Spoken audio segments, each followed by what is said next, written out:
Taylor, you were Did a telling me documentary. about what you went through in Mississippi. Yes. I started teaching in the year of 58, 57, 58. And I taught third grade first. And my students were really smart. Not bragging, but I feel I did a grand Really job, good job. a great job. And this was in Mississippi. In Mississippi, Pascagoula, Mississippi, on the great Gulf Coast. And they built a new school, and we moved to the new school, and it was called Fair Elementary School. During those years of the 60s, the early 60s, we were like freedom fighters, but not walking the streets like the others were. We had to go to learn to take sensitivity training, and that was to keep us from being non-violent by the hurls of words of calling us niggers and gals, and not to strike back. And after school, in the afternoons, we would leave school and go to what they called in the South, juke joint. So we'd go and stop by the juke joint. We'd go up around Canton of Vicksburg, Mississippi, and a place that was off so nobody would know where we were. And we would have someone there to teach us, because Martin Luther King Jr.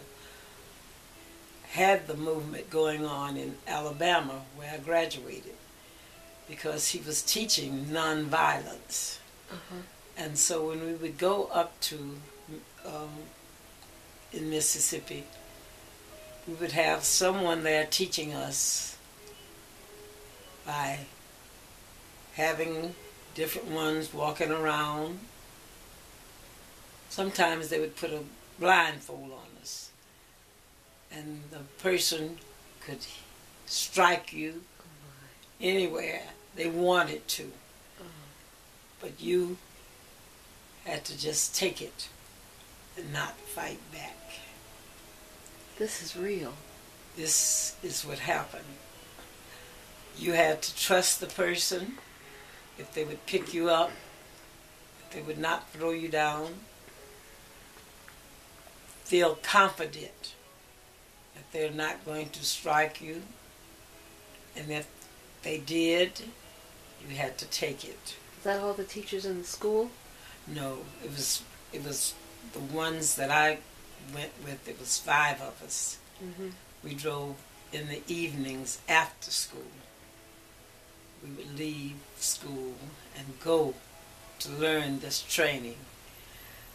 And each person was given an opportunity to try to, and the reason for the blindfold was to block off looking at the person or acting as if you're afraid when the person get, like might draw back to punch you or might slap you or whatever they would do. I've had something to hit you with, like a board or what have you, or they could pick you up and throw you. We would have to take whatever they did. But the blindfold was to have the training not to strike back and not to have any fear. Did you ever meet Dr. Martin Luther King? Yes, I did. You did? And the first sermon I heard him in the year of 58, 59, 58, I guess, 58. He spoke because he had this church in Montgomery, Alabama, and he came to our school and he preached, "Why pray when you can worry?" And then he started, I looked, I said, "Why pray when you can worry?" He turned it around. "Why worry when you can pray?" Which meant that if you're going to pray, don't worry. If you're going to worry, don't pray. I had been under the influence of alcohol, but I had sense enough to listen to what he was saying. And I understood, because I was a Christian, because I had been taught in the Word, that if you're going to pray, don't worry. But if you're going to worry, don't pray. So the sensitivity training helped because of my faith that I would not be harmed no matter what was done to me during those times. And I learned to trust more in the Lord because I knew, as being a black, they were glad to whip you, to hit you, to kill you, be willing to kill you. The Ku Klux Klansmen were always out, especially at night. They did their dirt, their damage to blacks during the night. They wore their hoods. And we would travel back and forth, and we would first go and get our little taste of liquor, so that would be on our breath. I thought it had given me the courage, but it didn't.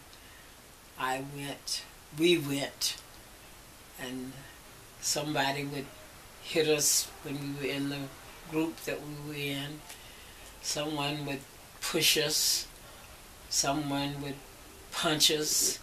Then they might be 2 or 3 of them, would pick you up and kind of jerk on you, or you had to trust that they would not throw you down, hoping they would.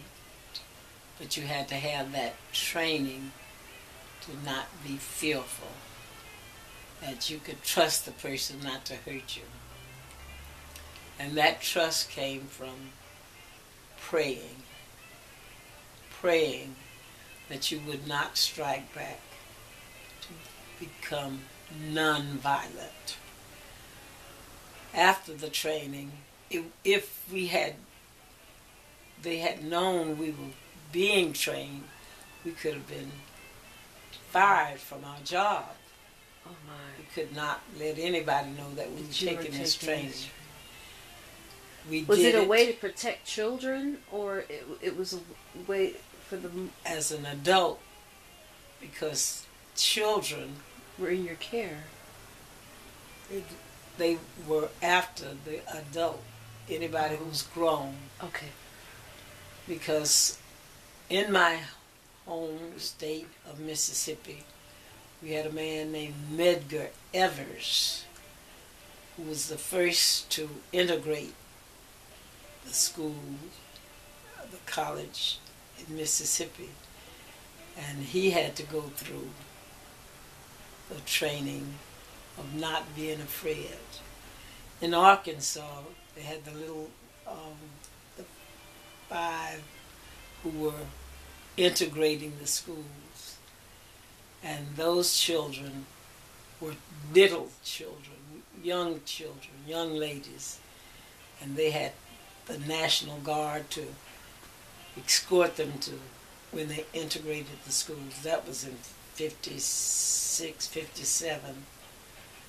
One of those years. My mind is gone right now. But anyway, it was before I graduated from college.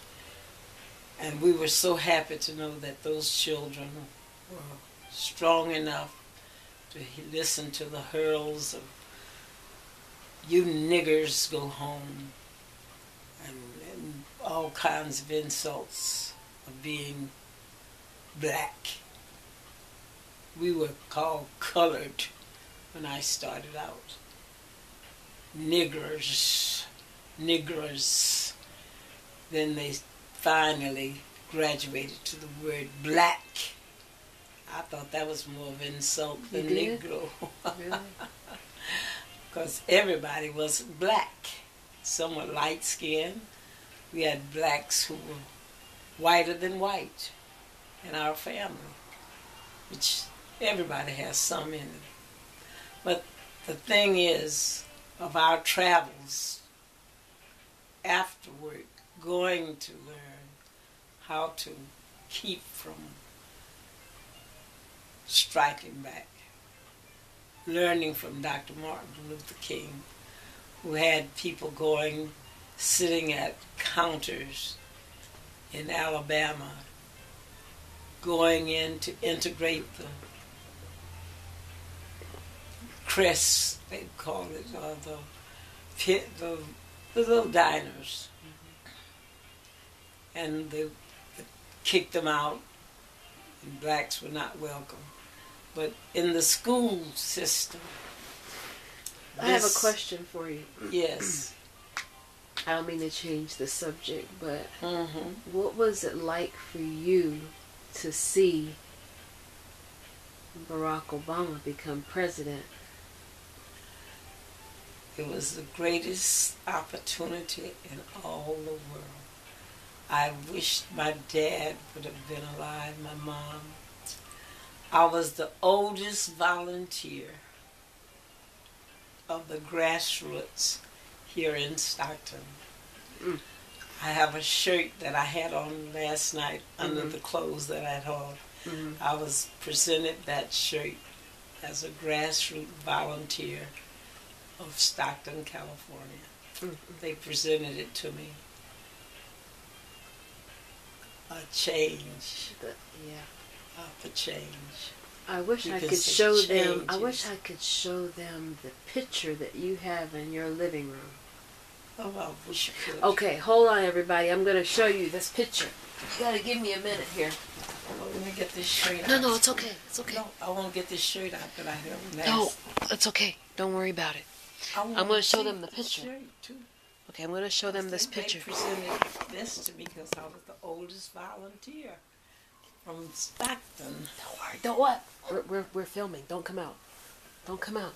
Don't come out. We're filming. The shirt. Okay. I'm gonna show them this picture. This is the picture that she has in her living room of Barack Obama. It's beautiful. Okay. This is an interview that we're doing here.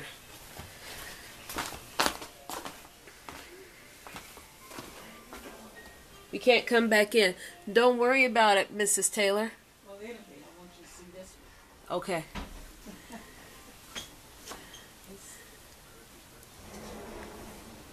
I've never worn this one. I've never worn before.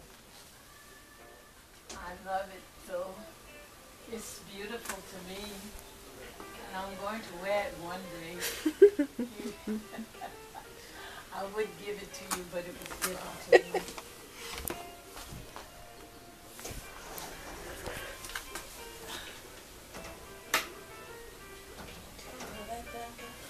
I'm right here. I had one of that.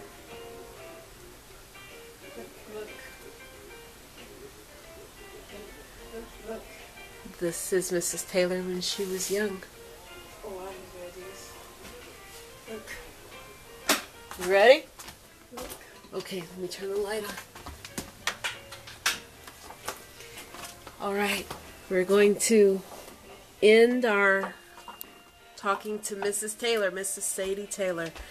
This is the shirt Mrs. Taylor received for the oldest grassroots volunteer for the Barack Obama campaign. And here's the other one. Oh, she has one more. Yes. She was presented this for being... You got to get the back of that one too. I see something on the back. That's what I had on last night. Change in America. All right, this is Dr. Summers saying goodbye, and Mrs. Taylor. We'll talk with you later. Mrs. Sadie Taylor, thank you very much for talking with us about your experiences. You look beautiful, by the way. All right. Talk to everybody later. This is after the show.